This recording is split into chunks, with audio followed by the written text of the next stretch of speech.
Hello learners, I am Shahnaz और मैं welcome करती हूँ अपने यूट्यूब चैनल जीएस एजुकेटर पर आप सभी का।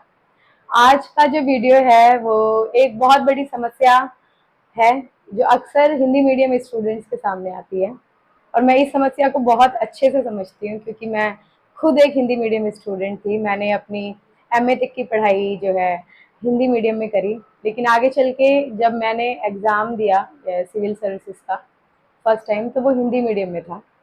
और तब मैंने देखा कि इंग्लिश आना कितना ज़्यादा ज़रूरी है, क्योंकि जो लोग तैयारी कर रहे होंगे वो समझ पाएंगे कि यूपीएससी के अंदर जो साइंस और टेक्नोलॉजी का सब्जेक्ट होता है उसमें जो वर्ड्स होते हैं हिंदी के वो बहुत ज़्यादा मुश्किल होते हैं। और ख़ासकर टेक्नोलॉजी और साइंस को हिंदी में पढ़ना अपने आप में ही बहुत बड़ा चैलेंज है। ये चैलेंज मैंने भी फेस किया।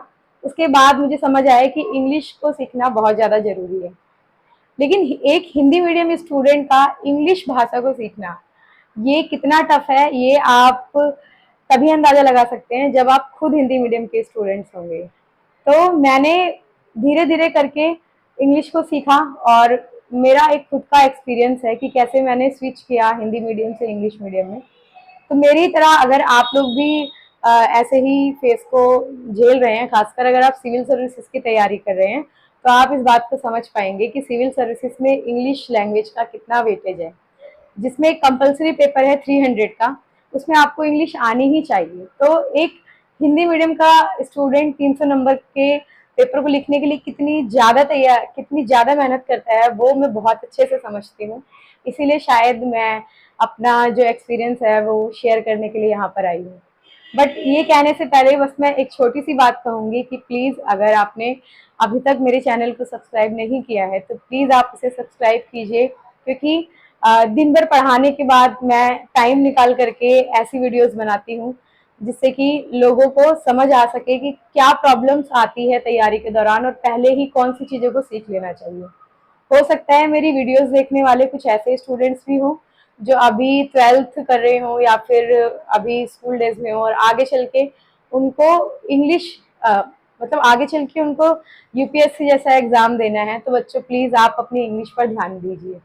और इंग्लिश सीखने का सबसे अच्छा तरीका है कि अभी से ही आप ये नियम बना लीजिए कि रोज आपको 5 ऐसे वोकैबुलरीज याद करने हैं जो आपको नहीं आते हैं।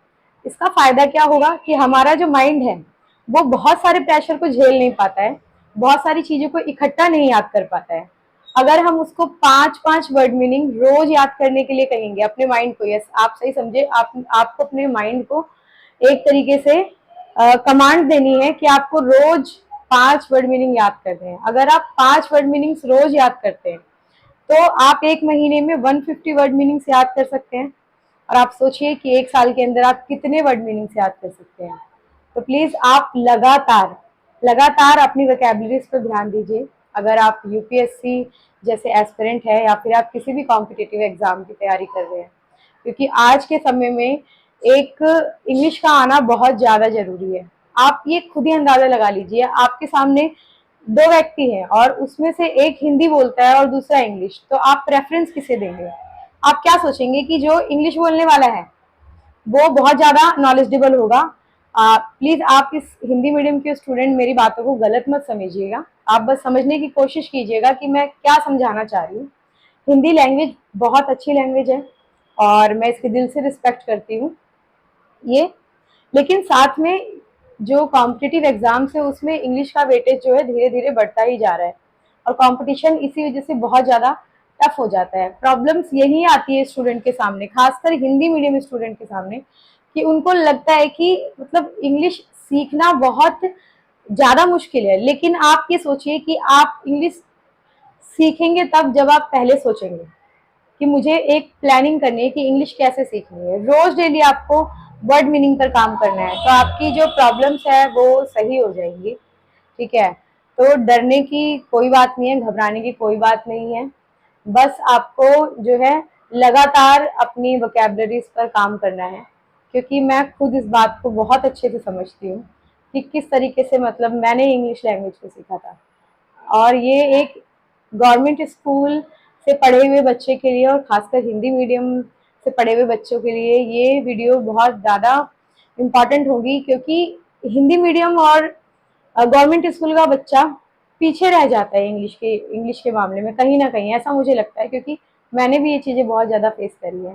तो प्लीज़ आप आज से ही सोचिए कि आपको कैसे 5 वर्ड मीनिंग्स याद करने हैं, और ये छोटा छोटा कंट्रीब्यूशन एक दिन आपको बहुत बड़े रूप में जो है फायदा देगा, क्योंकि कहते हैं कि बूंद बूंद से घड़ा भरता है। तो ये बात हकीकत है। अगर आप रोज 5 मिनट अपना इंग्लिश को देंगे तो इंग्लिश आपको आगे चल के बहुत कुछ दे सकती है।